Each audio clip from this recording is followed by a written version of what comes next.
This is the Nick Hart Show, our weekly chat with Gibson Southern Titan head football coach Nick Hart. It's brought to you by the Gibson Southern Titan football boosters, including ADG Architecture and Design Group, Matt Mickle of AgriGold, Brett's Car Care, Chips Sell My Tees, Cordray Insurance, Cox Family Eye Care, Daylight Land Management, Davis Brothers, Du Bois County Garage Doors Incorporated, Duke Energy, Foster Construction, Fort Branch Dairy Queen, Gerald and Trudy Bledsoe, Harper's Pub and Pizza, Hobb Range Hood Company, Hubstadt Summerfest, Hydorn Construction, Indiana Eye Center, in memory of Darwin and Eric Kalis, JMCO Technologies, Johnson Commercial Mowing, Julia's School of Dance, Kathy Solomon Photography, Kiesel Enterprises Incorporated, Kissel Farms Incorporated, Lewis Plumbing and Heating, Make Your Mark, MyTech Systems, Oakland City Golf Club, Whole Concrete Construction, Pro Rehab, Progressive Health Rehabilitation and Orthopedic Associates, Roberts Boring, Trenching and Excavating, Sandy's Pizza, Scheller's Carriage Inn, Scotty's Lawn Equipment, 10 Barge Seed, Trapping and Removal of Animal Pests, Titan Youth Football League, Titchener Family Farms, United Fidelity Bank, Vertical Tile Incorporated, and by Ziliak Enterprises. Now, the Nick Hart Show, a special sports production of the Wabash Valley College Radio, TV, and Digital Media Department and 89.1 The Bash.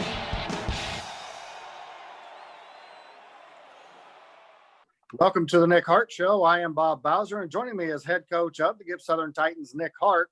And coach, your Titans are now 5-3 overall and 4-0 in Pocket Athletic Conference play after defeating the Princeton Tigers on Friday night, 57-0. So let's take a look at the team and individual stats from the win for the Titans. Starting right off here, first of all, if you look at rushing yards, Princeton had 39 attempts, 178 yards, while your Titans had 30 attempts for 225 yards. Then passing, looking at Princeton was 8 for 18 for 65 yards. Titans were 10 for 19 for 157 yards. Fumbles, Princeton had 3 fumbles, lost all 3 of them. And they also had an interception. And then your Titans only had one time put it on the ground, but got it back. So no turnovers. Big key right there. Something every year that we've been having this show, you and I always talk nearly every game about the fact whether it's a clean game, no turnovers, or if there's 2 or 3 turnovers, how that cost it.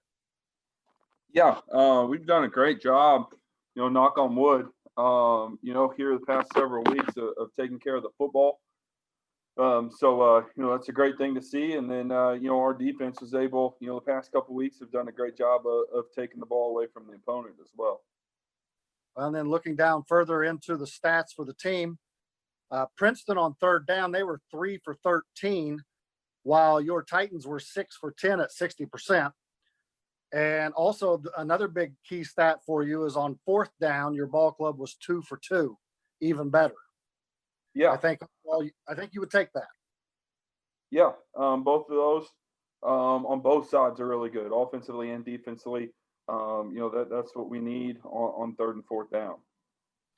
Now, penalty-wise, there was 8 penalties on Princeton for 85 yards, while your Titans only had 2 penalties for 25 yards. So pretty clean game right there for the Titans on both sides of the ball. Yeah, really was. Penalties are good. Turnovers are good. It was a really clean game for us.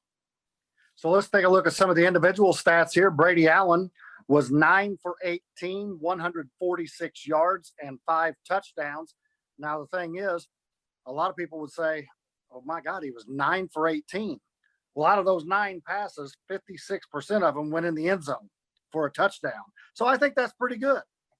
It is pretty good, especially on a windy night. I mean, it was really windy. We had some drops early on, we did, after that first drive, thought we did a great job in the passing game. Well, after that speaking of that first drive, and you were talking about the wind, in case people weren't at the game or weren't listening to the game, it was a pretty stiff breeze coming out of the southwest area, and on that first drive, you're heading into the wind, and a couple of his passes, one of them he threw out to his left, which would have been to the southeast corner, sailed on him, and then the one that he threw to the right directly into the wind kind of ended up knuckleballing off and dropping like a nice changeup. Yep. It was, difficult conditions. But again, after that first drive, I thought both he and the receivers really did a great job. And then Tristan Boyd has one attempt, one completion. And if I remember correctly, that was an 11-yard reception there. He was 1 for 1 for 11 yards passing. And that was in order to keep that drive going. So that was good for Tristan. Yeah, it was. It was great execution. Isaac O'Neal made a nice play after the catch to go get the first down. And O-line did a good job blocking on the funnel screen. So it was great execution by our young guys.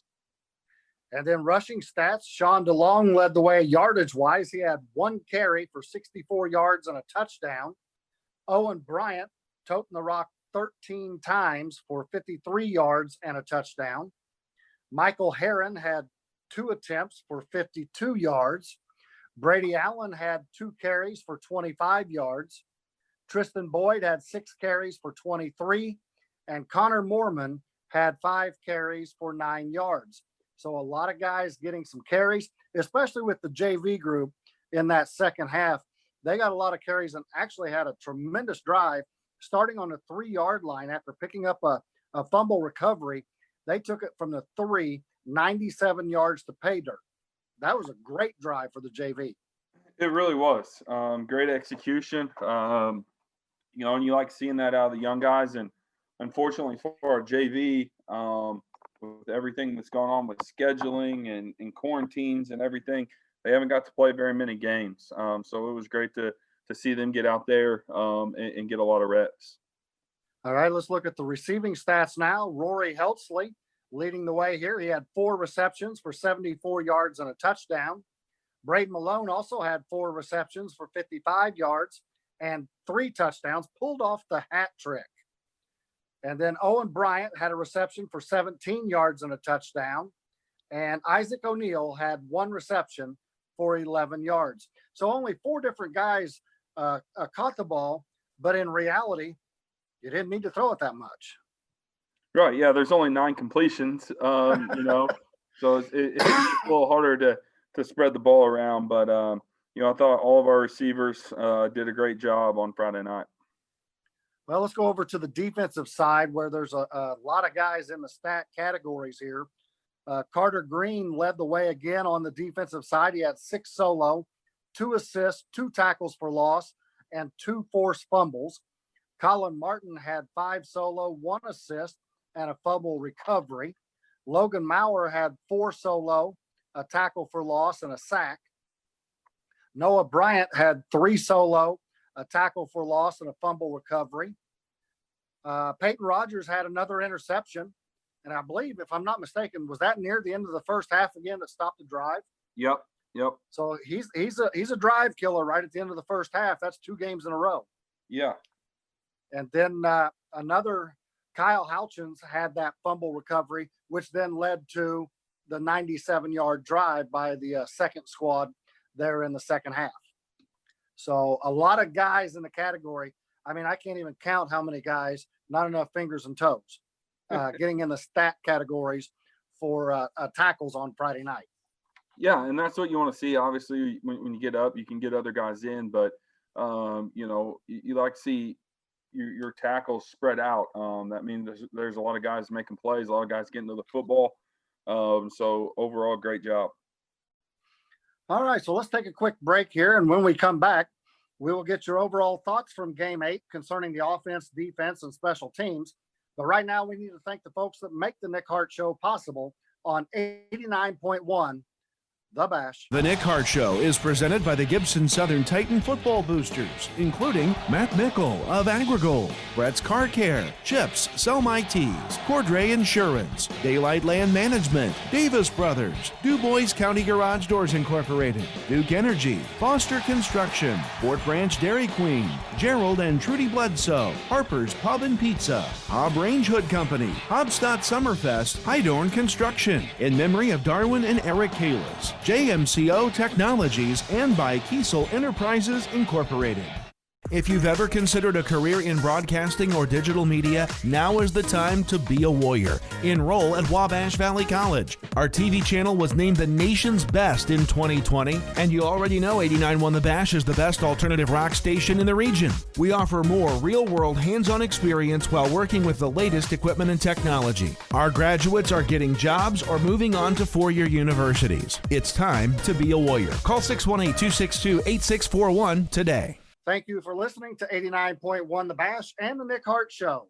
All right, Coach, let's start first off with your thoughts from the offense, Week 8 against the Princeton Tigers. I thought it was a really great effort. Other than that first drive, I thought we were really clicking and executing at a very, very high level. Very proud of our effort on the offensive side on Friday. Well, and then, that was the thing, as you mentioned, after the first drive, it's like they just took off and kept going, and they became consistent. Mm-hmm. I mean, that's a word that we've used all year long, is just staying consistent, moving the ball down the field. And they had some great opportunities. The defense put them in some great position, field position, in order to put the ball in the end zone, and also the special teams as well. Yeah. But still yet, they had to execute when it was there, and they did. So I'm going to give that a good grade of an A when it comes to consistency for your offense.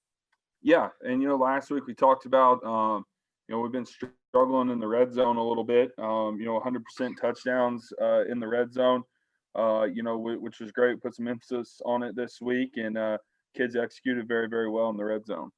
Well, let's go over to the defensive side now, where, again, the defense, there was about, I could probably count on one hand, but I'm going to say 3 plays all night long where Princeton had anything longer than a 10-yard gain. One of those was brought back due to penalty. They would have had a touchdown. But I can only think about 3 plays where they got more than 10 yards. So defense, I thought, played well.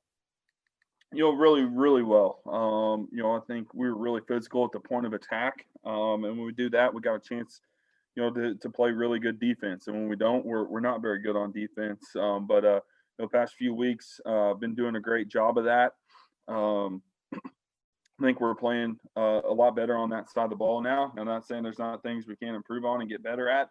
And going to have a heck of a test this week on that side of the ball. But I think we continue to take steps in the right direction on the defensive side, and starting to come together for us a little bit. Well, let's talk about the special teams now. On a night like it was, with the wind as strong as it was, your special teams did a fantastic job in all phases, whether it was extra points. I mean, Ryan Ziliak had to kick the ball into the wind, and every time it was right down the middle, so that was fantastic. But your punt return team did a fantastic job also. Yeah, Ryan did a great job again. I thought we covered kicks really well, especially going into the wind, covering those kicks. And then, like you mentioned, the punt block team, we blocked a punt, set up the offense inside the 10, blocked a punt, got a safety. And then one time had a really, really nice punt return out of Braden Malone. So, 3 really big plays out of our punt block team on Friday. All right. Well, Coach, we need to thank some of the supporters of the Nick Hart Show.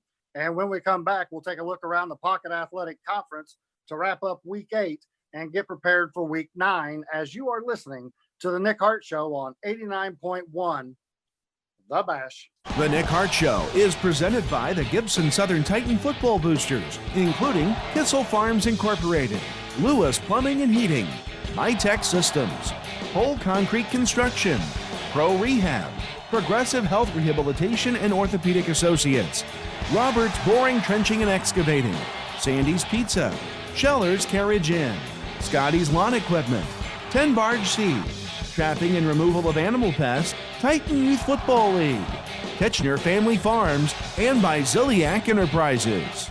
Hey, high school seniors. Who are you? I'm a Wabash Valley Warrior. Are you still trying to decide on where you want to go to college? Maybe, maybe not. Well, Wabash Valley is the place to go. I'm listening. We are among the most affordable colleges in the region, which puts more money in your pockets. We all want money. We offer all sorts of different degree opportunities, such as nursing, broadcasting, early childhood education, diesel mechanics, and much more. This sounds too good to pass up. Call and set up an appointment today at 618-262-8641. I'd be stupid not to do it, right? WVC? Welcome back to the Nick Hart Show on 89.1 The Bash. I am Bob Bowser, and joining me is head coach of the Titans, Nick Hart. So, Coach, let's talk Pocket Athletic Conference play during Week 8. Starting off here, the Forest Park Rangers defeat Pike Central 49-6. Forest Park's rolling, and I'm excited to see what that group's going to do when it comes to the Class 2A playoffs. Yeah, really happy for those guys. They're having an excellent year, playing really good football, especially, this time of the year when you want to be playing great football. And then North Posey gets a big win, 27-7 over South Spencer. So it looks like North Posey's got things going in the right direction at the right time of year. Yeah, they do. They didn't get to play the week before, but come back and get a big win, as we start heading into the playoffs. Then Southridge defeats Heritage Hills 34-14. So again, Southridge doing what Southridge has been doing. Yeah, great win by them. It's always tough to beat Heritage Hills, but I think, Heritage Hills is back at full strength. And, you can see that they're, I think that game was a little bit more snug, as it was kind of going on. But great job by Southridge to get another big win. And then the final game within Pocket Athletic Conference play last week, West Washington playing Washington. West Washington won 46-8. Where is West Washington? Is that up in Indianapolis? No, it is actually. I only know this because we played Salem last year in the playoffs, and their big county rival is West Washington. So, okay, right in the Salem area. Very good 1A program. I think they went to the semi-state last year. They're undefeated, really high ranked in 1A. Well, it just baffled me. You had West Washington taking on Washington, and I'm like, I don't even know where West Washington is, but at least I do know where Salem is. We've been there, done that, and had a victory, and got to come home on a very cold night from there. Mm-hmm. But let's take a look now at the standings in the Pocket Small School Division. Southridge leading the way. They're undefeated in conference play, 8-0 overall. Tell City is 2-1 in conference, 6-1 overall. Forest Park is 2-1 in conference play, 6-2 overall. North Posey is 2-2 in conference, 4-3 overall. South Spencer is 1-7 overall, and Pike Central is 0-6. Then when you look at the big school division, your Titans, conference champions, first year of the revamped PAC in the big school division, Gibson Southern Titans take it. Yeah, it's great for our kids. That's always a goal is to win a conference championship. Great for our kids, great for our program. Hadn't won one in a couple years, so it's great to get a conference championship back here at Gibson Southern. And then Boonville in second place. They're 3-1 in the conference, 4-2 overall. Mount Vernon 2-1, 4-2 overall. Heritage Hills is 1-3 in the conference, 3-5 overall. Washington is also 1-3 in the conference, 3-5 overall. And Princeton is 0-3 in conference play, 2-6 overall. So that kind of wraps up our trip. Actually, let's go ahead and take a look at this week 9 schedule. Hopefully all of them get to happen.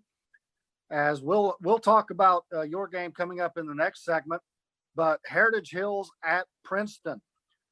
I think Heritage Hills, week 9, they're looking to get out and get after it a little bit and get some momentum heading into the playoffs. So the Princeton Tigers better be prepared for Heritage Hills this Friday night.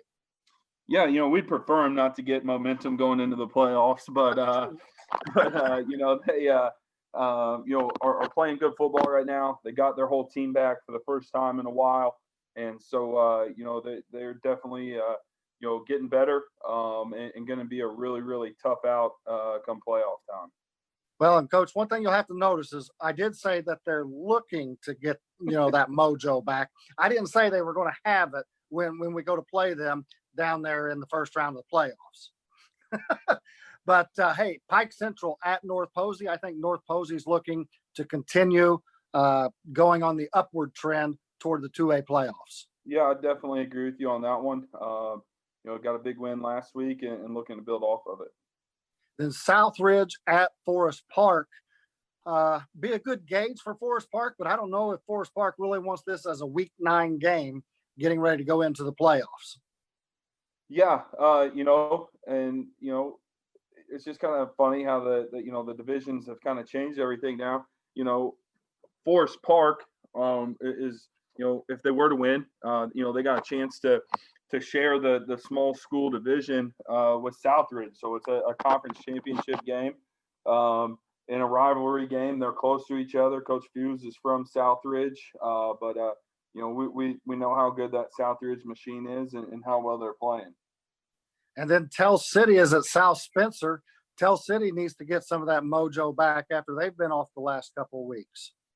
Yeah, I think they will, and they got a tough game coming up in the playoffs with Linton, and so really important for them to come out and get themselves ready to go for a playoff run. And then Washington at Mount Vernon rounds out the final game here. Mount Vernon been a couple weeks off, so they're going to have to try and get their legs underneath them as they go into the Class 3A playoffs. Yeah, and that's tough, but they've played great football all year, and I think they'll pick right back up where they left off. All right, Coach. Well, there's one more segment to go, which means it's time to get the listeners ready for Thursday night.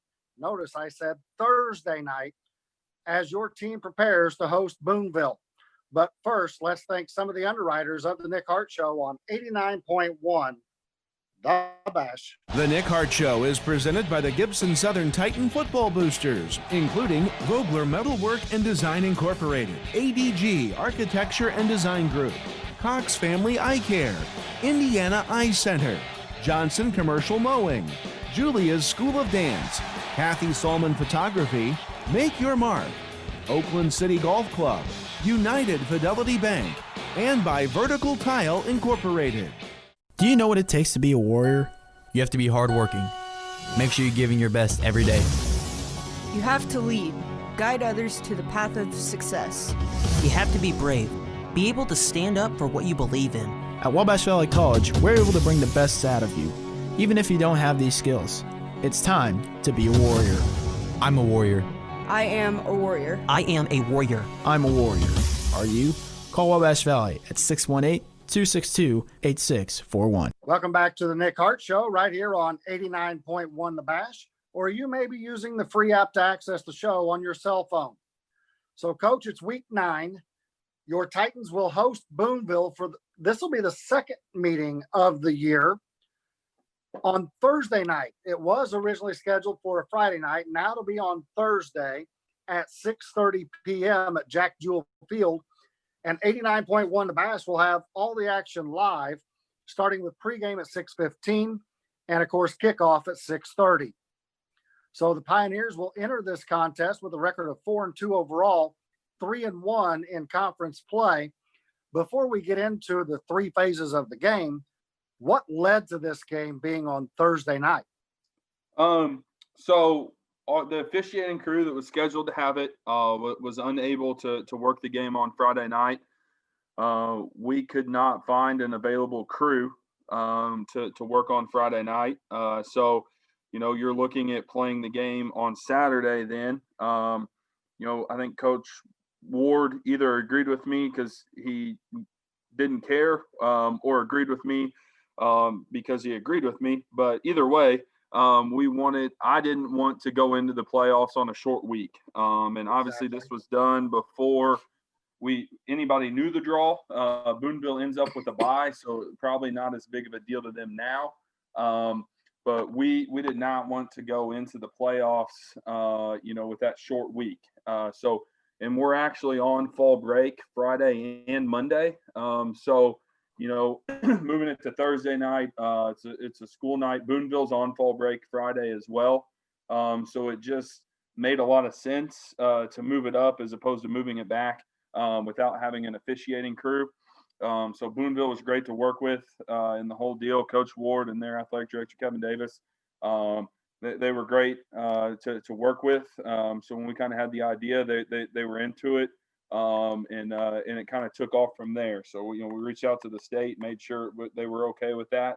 And they were. And so that's how we kind of ended up with Thursday night. But it was kind of the main thing. I think if we weren't going into the playoffs, we're probably playing on Saturday. But going into the playoffs, we wanted to make sure, if you have somebody roll an ankle or something of that nature, bang up a shoulder a little bit, now you have an extra day of, recovery as opposed to one less day of recovery. So, I thought it made a lot of sense. And I appreciate Boonville and our administration for agreeing with that and making it happen. Well, we could have told John that, hey, Bob Bowser could have been the head referee. I'm calling it from upstairs anyway. So you could have had some good officiating come Friday night. Yeah, Coach Ward might have agreed to that. I wouldn't have. I've heard your opinion on some stuff, and I'm not sure that that's anything anybody would want to see. So, I think Thursday night worked out good for us. We're, you're not out there in the stripes. Well, that's true. I mean, I don't make stripes look good, that's for sure. But let's take a look at some things. Boonville offense. Obviously, having played them earlier this year, we know all about their running back, Mr. Maccabee. Are you expecting a heavy dose of that? And what do you expect to see out of this Boonville squad come Friday night or Thursday night? Yeah, I think I would expect to see a large dose of him. Hopefully we keep him under 400 this time. That's certainly a goal. But I think one thing they haven't played in 2 weeks. Last time they played was week 6. We played them week 4, so they've only played 2 games since we played them. The past couple games, they're still in the spread some, but they're doing a little bit more I formation than what they were when we played against them. They kind of come at you in a couple different ways with the spread, and then some I pro I twins, and then some double tight stuff. So a lot of different ways. I know it's like, they're going to hand the ball to Maccabee, which everybody knows, but they're doing it in a variety of ways now. So you got to be prepared for all those type of things. And he's tremendous. And if you give him a crease, they're going to be kicking an extra point. Got to be more physical at the point of attack than what we were the last time we played. We've done a really good job of that. The past couple of weeks. But it's a great challenge for us as we head into the playoffs here to go up against an offense like Boonville and a player like Maccabee. It's a great challenge and test, and kind of see where you're really at here as we head into the playoffs. All right, so let's go now to the other side of the football, where now your offense is on the field. Defensively, what adjustments are you expecting from them? As in all reality, I mean, that turned into kind of a shootout ball game. You guys doing it by the pass earlier in the year, and they were doing it by the run. So what do you see them trying to do to shut down Brady and his receivers? They did a really good job of pressuring us in the first contest, whether it was getting the ball out of our hands or getting sacks and really putting us in a tough spot in drives. And they did it in a variety of ways. They blitzed, they twisted and did stunts. So we expect to see more of that this time around. And we got to do a better job of. I thought we handled the blitz very well. Some of the games they were playing up front caused us some issues. And so, we'll spend a lot of time working on that type of stuff this week because that did cause us some issues the first time. And it's really kind of how they stopped us. When they got stops, they played some games up front and got to us and got sacks. So, got to do a better job of picking that stuff up front. All right, so let's talk now about the special teams. And of course, we know that back in week 4, things were a little different back then, but yet they've got a good kicker. Kid does a nice job of kicking the football. My concern's more, Maccabee's going to be back to return. He was back to return punts, if I remember right. And I can't remember the other kid's name. That's a really good athlete that they had back there that you guys did kick to all the time. But, he can run the ball as well once he gets his hands on it. So what do you see special teams wise coming up this Thursday night? Well, I think the nice thing about the Thursday night game is, now there's only like 3 or 4 sleepless nights worrying about covering kicks against them. You have one sleepless night in there. But I think that's a huge thing. You got to be so good in kick coverage. Because like you said, you obviously don't want to kick it to Maccabee, but the other kid does a fantastic job as well. So you got to be great in your kick coverage, in kick placement. And definitely, they're so dynamic in space. So you got to do a great job with your kicks, and you got to do a great job with your coverage. And like I said, I probably won't sleep very much this week on that aspect of it. But it's something we got to do a great job of on Thursday. All right. So, Coach, anything else you would like to mention in this week's show? No, I don't think so. It's an exciting week. Get to play a great team for the second time. It's going to be interesting to kind of see some of their adjustments and our adjustments. And, it's kind of like getting the team in the sectional again that you played in the regular season. So a great test for us here as we head into the playoffs. And, we get to play at home again, which is exciting. I had to Google map how to get to our field because we hadn't played at home in so long. So excited about that. It should be a great atmosphere and a lot of fun on Thursday night. All right, Coach. Well, that's all the time we have for today's show. So good luck Friday night. We'll see you after the game on the post-game show, and best of luck to the players. Make sure we come out of there injury-free too, Coach. Absolutely. That's all on you. You know that, right? Yeah. Just kidding. Hey, go after it, get after it, and let's get things going the right way as we head into week number 10, looking at the playoffs. But right now, we would like to thank all of you for joining us here on 89.1 The Bash for the Nick Hart Show. And be sure to catch us each week at 7 p.m. on Tuesday night for your look inside Gibson Southern Titans football. Before we sign off, though, we would like to thank all of the supporters of the Nick Hart Show on 89.1 The Bash.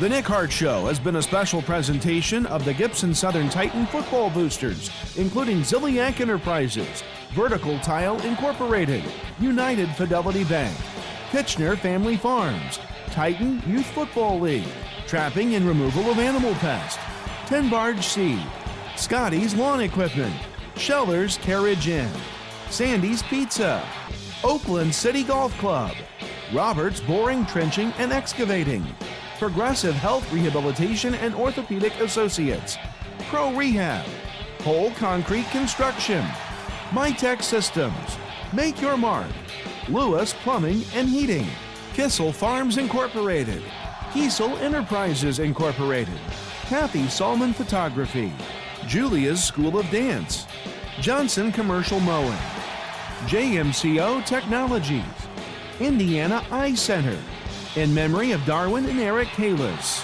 Hydorn Construction, Hobstadt Summerfest, Hobb Range Hood Company, Harper's Pub and Pizza, Gerald and Trudy Bledsoe, Fort Branch Dairy Queen, Foster Construction, Duke Energy, Du Bois County Garage Doors Incorporated, Davis Brothers, Daylight Land Management, Cox Family Eye Care, Cordray Insurance, Chips Sell My Tees, Brett's Car Care, Matt Mickle of AgriGold, and by ADG Architecture and Design Group. The Nick Hart Show is a special production of the Wabash Valley College Radio, TV, and Digital Media Department and 89.1 The Bash.